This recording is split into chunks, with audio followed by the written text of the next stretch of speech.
Gente querida do terror, Nadina, sou o Romário Filho e acredito ser conversando que a gente se entende. Conversemos então. E hoje? Hoje conversaremos sobre o quê?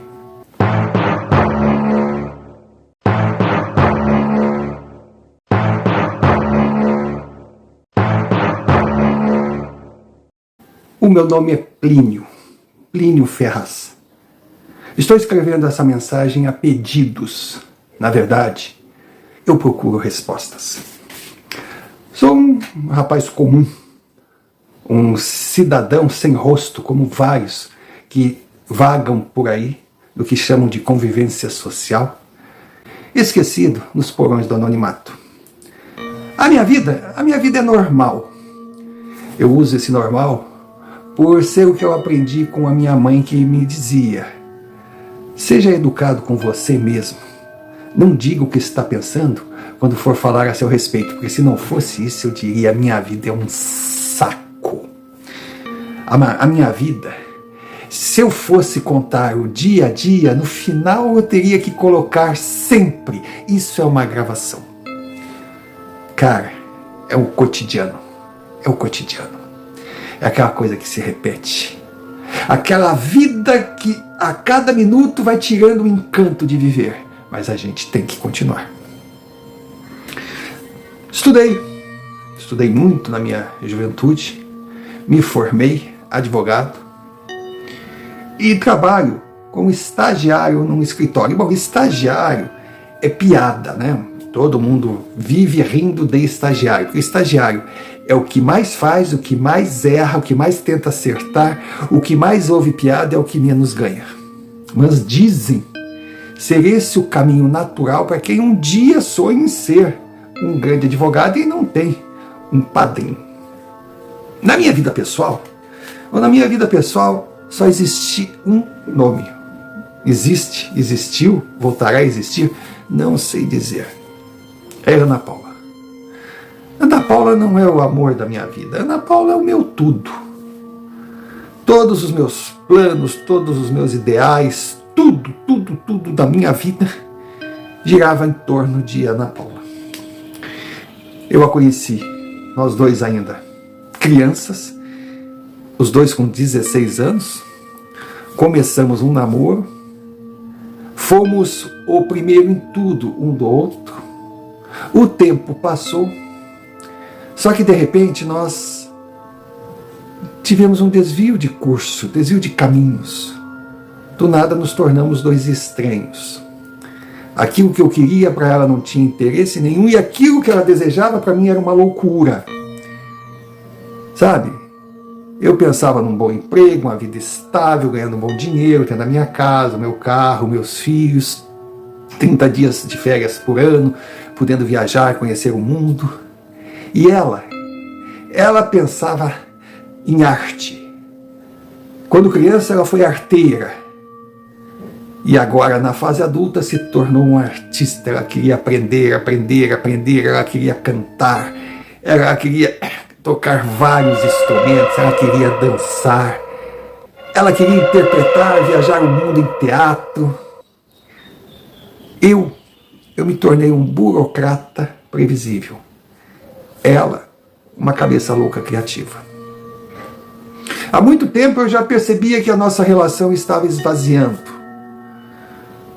Mas o meu desejo de me enganar foi a tal ponto que ela teve que chegar ao extremo e dizer: acabou. Bom, ela usou o verbo certo, porque ela não tem noção, ela acabou com tudo, ela acabou com a minha vida, que se já não tinha mais sentido, menos sentido passou a ser. Eu virei um zumbi. Sabe, eu perdi o tesão para tudo. Eu que estava todo feliz porque tinha alugado um apartamento pequeno, já não morava mais com meus pais, ali seria o meu ninho de amor com a Ana Paula. Eu cuidava daquele apartamento, eu zelava por ele, sabe, eu mantinha limpinho. Agora tá tipo AP de homem solteiro. Só que semana passada Ana Paula ligou dizendo que precisava muito falar comigo, E depois de tanta insistência minha, de tanto correr atrás, pedir para ela pensar, pedir para ela ver o que estava fazendo, pedir que ela respeitasse a nossa história, em resumo, depois de tanto tempo me humilhando, com ela não atendendo o telefone ou mandando dizer que não estava, com ela conversando comigo de uma forma seca, de repente ela ligou. Quando ela ligou, meu coração veio na boca. Ela disse que queria falar comigo, que andou pensando e tinha algumas questões sérias para colocar e não entrou em detalhe. Nossa, eu viajei. Em nenhum momento eu pensei na hipótese ela dizer: pensei muito, tu tá ficando louco, tem que me largar de mão, não vou mais te atender, tu tem que aceitar. Não pensei nessa hipótese. Eu só pensava, ela vai voltar e vai impor condições e honestamente eu não quero saber quais são, eu aceito. Então, no grande dia, eu simplesmente dei um migué no trabalho, que também é estagiário, ninguém nota a presença ou ausência. Ele só é necessário na hora de fazer uma piada, dar um esporro, culpar por algo que aconteceu e não deu certo. E eu saí. Saí, mas era mais ou menos a hora do almoço. E eu não tinha certeza que o que Ana tinha para me falar se daria tempo a sentar, sabe? Imaginava até uma refeição à luz de velas, mas não aconteceria, porque ela vivia correndo. Então eu decidi, vou parar numa padaria, que aliás São Paulo é o que mais tem, uma melhor que a outra. Vou pedir um pedaço de pizza, tomar uma vitamina, um cafezinho e vou tranquilo. E assim eu fiz. Assim eu fiz e antes não tivesse feito, eu não imaginava o que aquela decisão faria com a minha vida. Porque depois daquela refeição improvisada, mas que eu adoro, sempre adorei, essas comidas de padoca, sabe? Aqueles folhados, aqueles doces, eu sou do doce de padaria. Eu saí na porta, claro, tomei meu cafezinho na hora de fumar. Peguei o cigarro, o isqueiro, e quando eu fiz assim, sabe, a gente abaixa a cabeça, eu ouvi aquele grito, sabe? E aquele cantar de pneu quando eu olhei à minha frente assim. Tava aquele Chevette a milhão, eu não sei porque esses malucos pensam que dirigir é correr. Mas aquele Chevette a milhão passando na avenida, e um cachorro, o cachorro é a coisa mais linda do mundo. Sabe aqueles caramelo bem vira-lata, gordo, com aquela carinha simpática, atravessando a rua. E de repente me aparece uma menina, uns 12 anos. Ela vem correndo, entra no asfalto e abraça o cachorro. Quando eu vi aquela cena, o meu cigarro caiu no chão, eu fiz assim, eu tapei os olhos. Aí aquele grito todo e um estrondo.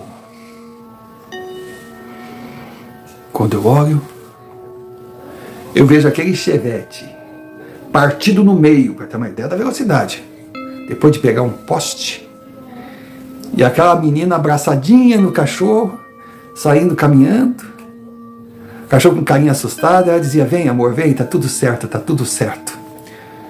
Eu disse: meu Deus do céu, como será que tá o motorista? Tudo bem, ele é imprudente, ele é um ordinário, se ele estiver inteiro a gente tem que quebrar ele no meio, mas eu estava preocupado com ele, e fui andando vendo o carro, vendo a menina saindo à direita para a calçada com o cachorro, e de repente eu enxerguei gente gritando desesperada, uma confusão total, e aquela menina e aquele cachorro mortos, destruídos no meio do asfalto. Eu não entendia. Eu olhava as pessoas correndo, gritando, chorando, desesperadas. Eu olhava aquele Chevette arrebentado no poste e olhava à direita e a menina andando com o cachorro. Eu digo: eu tô louco. Aí meio que em estado de choque, eu fui passando, vendo aquilo, nossa, a imagem dos dois corpos, tanto do animal quanto da menina, era... E ela seguia caminhando assim, alheia a tudo. Aí eu fui atrás dela. Aí eu fui atrás dela e chamei. Ela olhou, foi não, moço. Eu disse, cheguei perto dela, assim, ela era a coisa mais lindinha do mundo, sabe? Aquela menina, aquela pré-adolescente, se tornando mocinha. E o vira-lata, nossa, todo sorridente, com aquela língua para fora, do lado dela. Eu disse, tudo bem contigo, querida? Ela, tudo, viu? Que susto. Aquele cachorro quase nos atropelou. Eu disse, que cachorro? Aquele motorista, viu? Como ele passou por nós. Ainda bem que desviou. Eu disse, você deu muita sorte, você não devia ter feito isso. Mas se eu não faço, ele ia matar o Alessi. Ele ia matar quem? Alessi. Você conhece? Não, não conheço. Mas eu salvei, ela é minha, é a minha Alessi. Eu digo, nossa, e via os dois ali, mas era uma coisa assim que realmente...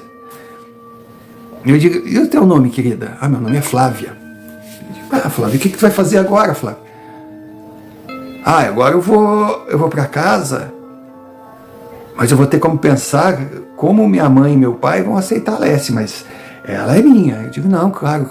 Quer que eu vá contigo? Não, não precisa, eu moro aqui perto. Ela saiu andando e eu não sabia o que fazer. Porque eu voltei assim no rosto e vi aquela cena. Já a polícia chegando. O motorista do Chevette também morreu na hora.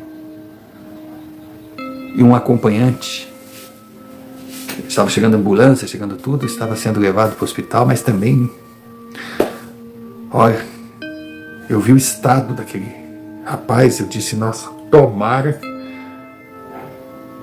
que se for para ele virar uma ameba, ele deixa essa vida, porque olha, não tinha como sobreviver. Ele não tinha como sobreviver e eu não tinha como seguir a minha rotina, não tinha como. Meu Deus, eu vi aquilo tudo, eu vi aquele pano que jogaram em cima da menina e da Alessi. Meu Deus. A Flávia estava ali, despedaçada, e a Flávia estava lá, andando, mas só eu enxergava a Flávia.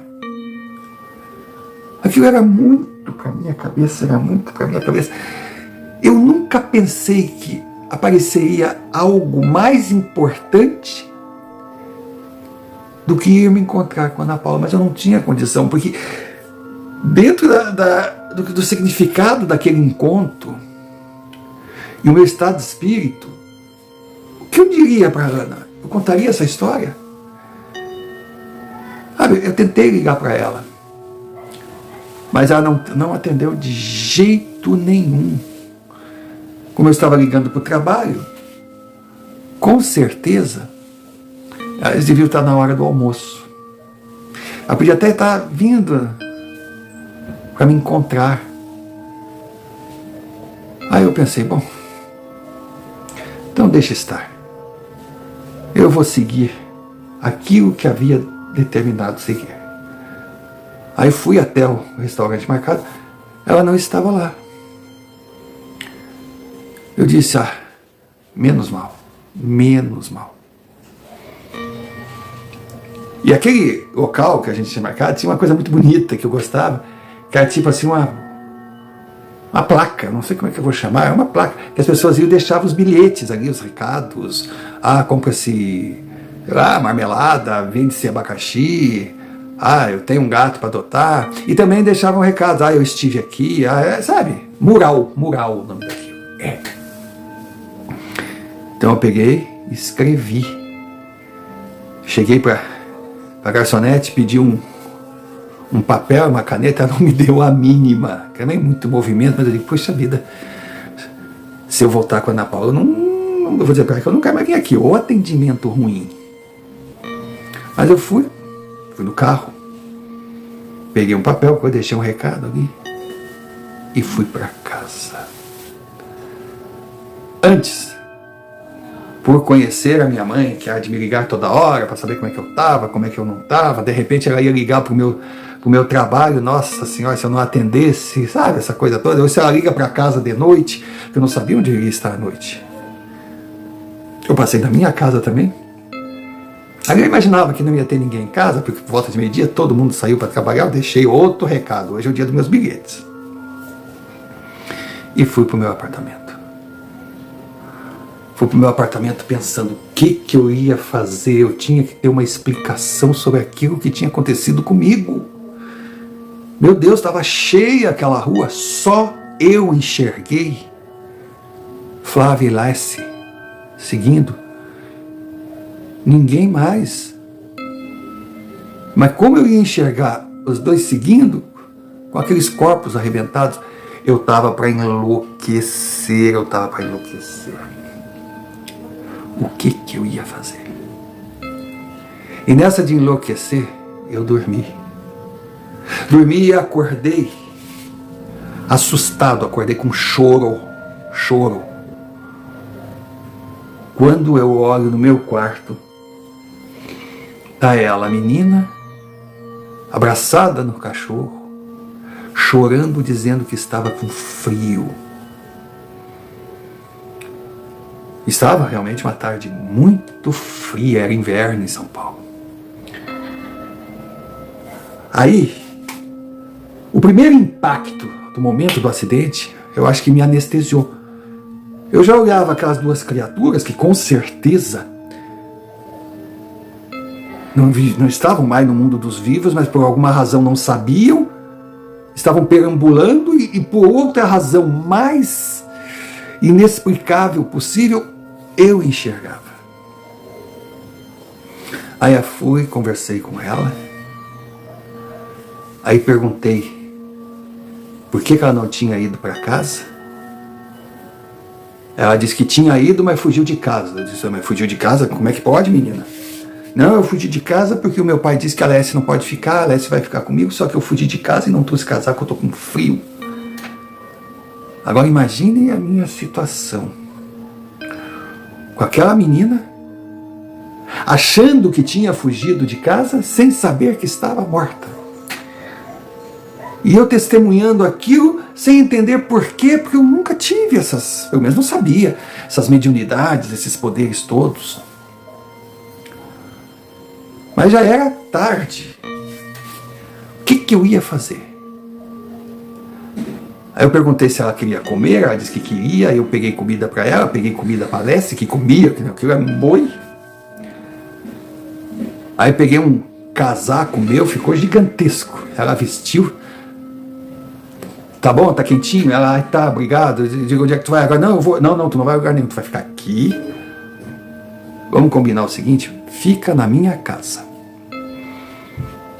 Eu posso? Pode. Tem a televisão ali, pode assistir televisão. Na geladeira tem comida. A Alessia pode ficar aqui. Ela pode? Pode também, não tem problema nenhum. Pode ficar. E aí, quando eu disse que Alessia podia ficar, eu percebi mais ainda que eu estava doido, que eu estava conversando com quem não estava ali, ou estava ali e ninguém enxergava, porque no prédio onde eu morava, não eram permitidos animais. E o porteiro, como que ela passou com aquele boi? Como que ela subiu no elevador? Eu precisava de respostas. Mas também não podia deixar aquela menina ir embora, se bem que não era uma menina. Ou era uma menina, mas não era mais uma menina viva. Nossa, eu não entendia. Eu não entendia, mas pensei, eu tenho que procurar socorro, eu tenho que procurar respostas. E eu pensava, como eu vou encontrar alguém que possa me ajudar? Foi daí que eu lembrei da minha avó, que antes de falecer, ela frequentava muito um centro espírita. Ela tinha um dom, dizem que ela era médium. Eu pensei, será? Será que eu herdei da minha avó esse poder? Que ela dizia que era um dom e eu já estava vendo como um karma. Imagina, eu deixei de me encontrar com o amor da minha vida. Não estou indo trabalhar. E como eu vou explicar que é porque eu estou cuidando de uma menina que havia morrido com o cachorro num acidente? Eu disse, eu tenho que fazer alguma coisa. Aí eu fui a esse centro espírita que a minha avó frequentava. Aí cheguei lá, tinha um monte de gente ali. Aí uma senhora me viu e me chamou, porque eu estava todo acanhado, eu estava tentando descobrir com quem eu ia conversar e coisa, eu não sabia quem era do centro, quem estava ali, que nem eu, como um espectador, como um frequentador, sei lá. Aí essa senhora me chamou. Aí eu fui, ela me levou, vem comigo, aí me levou com um canto e disse, ué. Ela olhou para mim assim, você é neto da Alzira, né?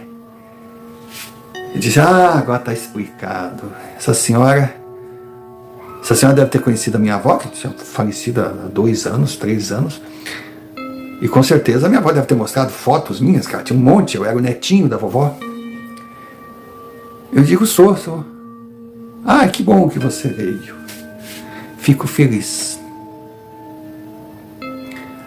Aí ela me levou, onde tinha outras pessoas sentadas ali. Furei a fila de todo mundo. Aí eles pediram para eu contar o que havia acontecido. Eles ouviram atentamente. Eu perguntei, eu tenho o dom? Aí um disse, o dom todos nós temos, basta desenvolver e entender. Tá, mas o que eu faço para ajudar essa menina, para ela entender que já não está mais aqui? Ela tem que seguir o caminho dela. E outra coisa, o que eu faço para sair da minha casa ou da minha vida? Eu tenho uma vida, eu tenho uma namorada, eu quero reatar meu namoro, se é que ela ia reatar. Aí já pensei, pô, isso aqui não tem nada a ver, é meu assunto pessoal. Eu tenho meu trabalho, amanhã eu tenho que trabalhar.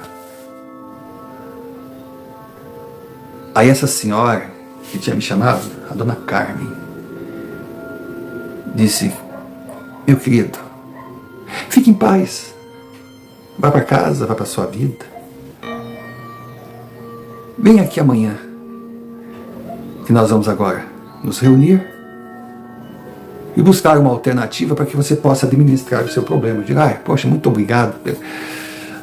Se vocês não sabem o peso, existe uma solução, eu tenho como me livrar disso. Ela disse, para tudo na vida tem solução. Volte amanhã. Aí eu fui para casa. Eu fui para casa porque eu não queria entrar em contato com Ana Paula. Para mim era impressionante, mas eu tinha algo a me preocupar mais importante que o amor da minha vida. Eu não queria chegar nela, que ela já me achava um porre. Se eu tivesse um tantinho assim de chance dela querer voltar para mim, eu contasse essa história, ia ser absurdo. E também, eu não queria ir trabalhar. Não queria. Mas, iria dizer o quê? Bom, foi quando eu pensei do Dr. Francisco.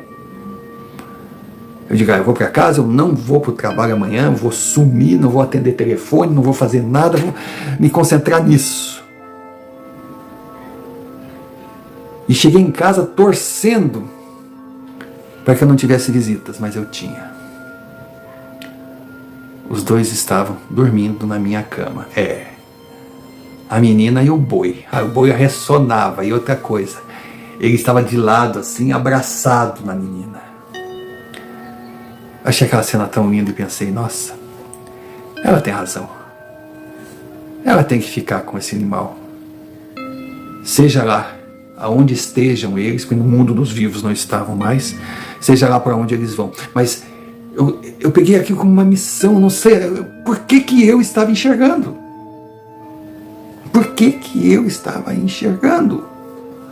E ninguém mais enxergava, porque não tinha como enxergar. Eu sabia que eles estavam mortos, eu os via ali no asfalto. Deitei do lado, preparei minha cama, dormi. No outro dia pela manhã, quando eu acordei, ela já estava em pé, com o cachorro. Eu digo, onde você vai? Aqui tem uma pracinha, eu vou lá brincar com a Lécia. Eu digo, isso, vai, tranquilo. Aí disse, eu posso passar? Não vão me impedir? Não, pode. Mal sabia ela que ninguém enxergava, só eu. E eu pensei, poxa, pelo menos é um alívio, né? Que ela vai passear, ela vai andar e coisa. E eu saí, fui numa biblioteca, fui procurar livros, sabe? Querer saber algo, querer entender o que era aquilo que a minha avó falava de mediunidade, de dom, de desenvolver, que tem gente que tem um potencial para escutar, outros para enxergar, outros para sentir a presença. Cada um tem a sua ramificação de mediunidade. Eu li aquilo, mas eu digo, mas poxa, mas os livros falavam que isso se manifesta desde criança, que a gente tem sinais, mas eu nunca tive um sinal. O meu único sinal é que minha avó me levava lá. Muitas vezes eu ia com ela porque a minha mãe tinha que estudar, trabalhar, e eu ia com ela porque não tinha com quem deixar em casa.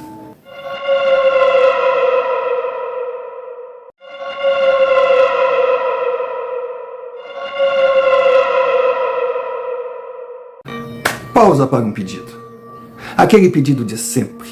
Se você está com a gente, se você é um Nadina, se você concorda com a nossa forma de ver o sobrenatural, não como algo só associado ao mal, ao terror, mas como universos paralelos, que nós temos sim que conhecer, entender, porque faz parte da nossa evolução, mas temos que ter muito cuidado, estudar a respeito, não andar num terreno movediço, um terreno desconhecido, principalmente respeitar, não brincar com o desconhecido. E que um dos caminhos é o que a gente faz aqui, é aprendendo com experiências vividas de gente igual a gente. Então, se você é um Nadina, acompanhe o nosso canal e não está inscrito, inscreva-se. Ajude-nos a continuar. Deixe o seu like e comente. Esses 3 cliques dizem ao YouTube que você está aqui, registrem a sua presença. Aí a plataforma irá entender que o canal é bom, que o canal tem um bom conteúdo, tem uma ótima intenção, e irá notificar cada vez mais os nossos vídeos.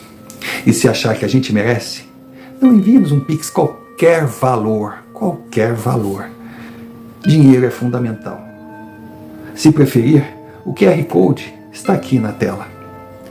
E se você fizer parte daquele grupo de pessoas que enviam via e-mail as suas experiências, muito obrigado mesmo. A gente só tem a agradecer, porque são os seus e-mails, os seus relatos, o combustível que move a engrenagem. Então, dado o recado, voltemos ao relato. Quando voltei da biblioteca, ela estava lá, vendo televisão, com a cachorra do lado. Aí eu cheguei, como é que foi o passeio? Foi bom. E brincou, tinha mais criança? Não sou criança. Sim, mas tinha mais gente da tua idade? Tinha, então, vocês brincaram. Não, e se ficaram com medo da Lécia, eu não entendo. Preferi não brincar com ninguém. Nós ficamos lá. Mas foi bom, ela correu, eu corri. Ai, que coisa boa. E agora? O que você pretende fazer? Quer voltar para casa? Ai, por quê? A gente não pode ficar aqui? Eu disse, olha, para sempre não. Mas por enquanto pode. Ai, que bom, tio. Como o senhor é bom, obrigado. Ah, eu não quero que me separe da Lécia. Eu digo, não, ninguém vai te separar. Mas é que hoje à noite eu tenho um compromisso. Você quer ir comigo? Ela, Lécia, pode ir junto? Pode, a gente vai. Ah, então vamos. Então quando chegou a noite, eu peguei meus novos amigos e fui até o centro. Chegamos os 3 no centro. A Lécia começou a latir. Ela latia. Eu disse, para, calma. Ela, para, Lécia. Eu digo, o que está acontecendo? Eu não sei, tio. Ela nunca fez isso. Eu digo, sim, mas tu conhece ela há quanto tempo? É, né? Não, mas ela vai. Quer que eu vá lá na rua com ela? Eu disse, tá, se ela não se acalmar. Mas nisso chega a Dona Carmen. Dona Carmen, me cumprimenta. Passou no meio de todo mundo ali também, coisa. Aí olhou pra Flávia e disse, oi menina, você tá bem? Ela disse, tô, tudo bem. Eu disse, meu Deus, Dona Carmen enxerga. E tu, Lécia? Quando ela falou Lécia, eu, enxerga e sabe quem são. Então, Lécia, fica tranquila, você está entre amigos. A cachorra parou de latir e veio, ela brincou com a cabeça. Aí disse, pronto, fiquem tranquilos, fiquem em paz, porque aqui é a casa de todos nós, é a casa de Deus. Aí ela olhou para mim, você esperar um pouquinho que eu venho aqui e te chamo. Aí ela saiu. Flávia olhou pra mim. A tia é legal, né? Ela é muito legal. Ela é sua amiga? Eu disse, pode ser que sim. É que eu vim aqui porque eu tô com alguns problemas. Que problema? Eu disse, não, nada que acredito eu que você possa resolver. Mas fique tranquilo, vamos ficar aqui. Ela pediu pra esperar, vamos esperar. Ela, vamos, eu tô me sentindo bem aqui. Aqui é legal, né? Eu digo, aqui é muito legal. Eu disse, ai meu Deus do céu. Eu tô no caminho certo. Eu tô nas mãos certas. Passou um tempo. Eu percebia que as pessoas iam embora. Chegava, saía. E nós ali. De repente, a impressão que dava que tinha esquecido da gente. Mas de vez em quando o Carmen chegava, só um minuto. Logo vocês serão atendidos. E eu percebi assim uma tranquilidade dos meus companheiros de visita. Então, Lécia inclusive estava sentada assim, deitada no chão, dormindo. Flávio via atentamente aquilo tudo que falava. Nossa, pessoas davam mensagens lindas. Eu também assistia aquilo, eu estava em paz. Eu dizia, ai minha avó, agora eu entendo. Quando eu era criança eu não conseguia entender, mas isso aqui é bom demais. Até que, de repente eu percebi. A casa estava, não digo vazia, as pessoas que trabalhavam lá continuavam. Mas os frequentadores já tinham ido embora. Horas tinham se passado, mas foi uma coisa tão agradável que nós não percebemos. Aí Carmen veio e me chamou e pediu para Flávia esperar. Ela, Tati, eu espero, tá bom aqui. Aí nós fomos e entramos numa sala. Quando entramos numa sala, tinha uma menina muito bonita, mas linda. Ela sorriu para mim, nossa. Foi a primeira vez que eu pensei assim, Ana Paula, desculpa, mas se tu não me quiser, eu não vou se depender dessa, eu não fico solteiro, não sabe? Coisa que passou na minha cabeça, que foi muito bom, porque foi um pensamento assim normal, coisa diferente. E aí tinha uma mesa, tinha umas 6 pessoas, todas já de idade ali, Dona Carmen na ponta da mesa, e aquela moça assim, em pé, ao lado da mesa. Aí ela chegou com um sorriso lindo, chegou para mim. Como vai? Tudo bem? Disse, ótimo. Aí ela perguntou meu nome, eu disse, ela falou, sou Rebeca. Eu, nossa, que prazer, Rebeca. Aí Carmen chegou e falou, por favor, sentem ali, porque tinham 2 cadeiras na mesa assim, ao lado da mesa. Aí Rebeca sentou, veio outra senhora, colocou um monte de folhas em branco na frente dela e uma caneta. Aí Dona Carmen disse, agora meu filho, para nós entendermos melhor o que passou, conte essa história para a Rebeca. Ela vai escrevê-la, aí nós poderemos estudá-la.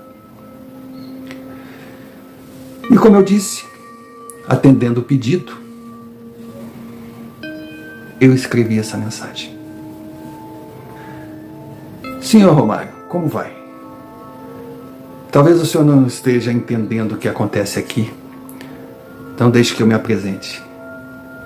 Eu sou Rebeca, médium, e tenho o dom da psicografia. E esse texto que eu acabei de ler para o senhor me foi psicografado em 1977 pelo jovem Plínio, que num trágico acidente onde um automóvel Chevette em alta velocidade causou o óbito de 5 pessoas: o condutor do veículo, o seu acompanhante,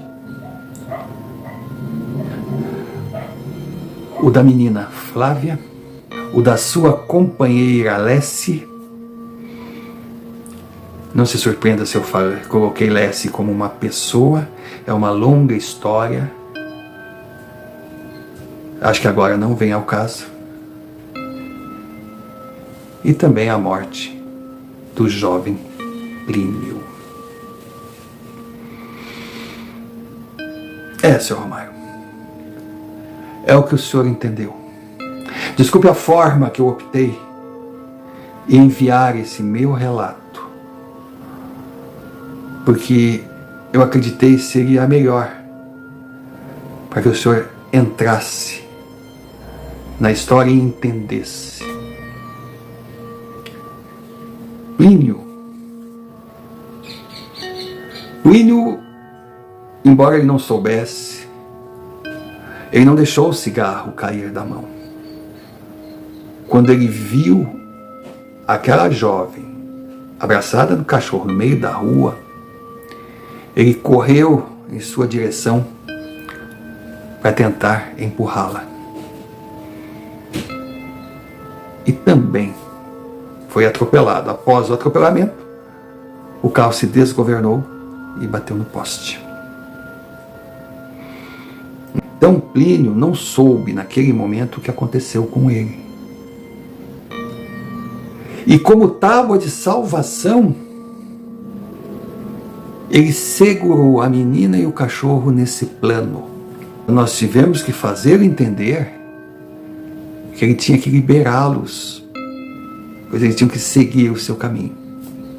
E o mais importante, tivemos que revelar para ele que esse plano não era mais o seu local de estar, e que ele tinha que aceitar, enxergar o que aconteceu e seguir o caminho. Naquela noite que eu psicografei, ele entendeu o que estava acontecendo. E de uma forma automática, quando olhou para o lado, Flávia e Lessie já não estavam mais ali. Foram libertados. Só que com ele, o choque foi maior.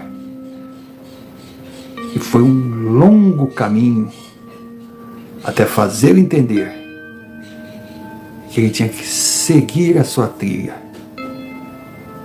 E como ele libertou Flávia e Lessie, ele tinha que se libertar daquilo que ele chamava de amor, mas na verdade era uma obsessão para com a sua Ana Paula. Não foi fácil, Sr. Romário. Foi um longo trabalho, mas nós conseguimos. E hoje, com 68 anos de idade, eu resolvi contar essa história, torná-la pública, porque foi, sem dúvida alguma, o grande desafio da minha vida. Ou, se preferir, foi a maior vitória conquistada por mim nesses longos anos dedicados à missão de tentar conduzir aqueles que não fazem parte mais desse universo, mas que por N motivos não conseguem enxergar, entender ou o que fazer para seguir no seu caminho.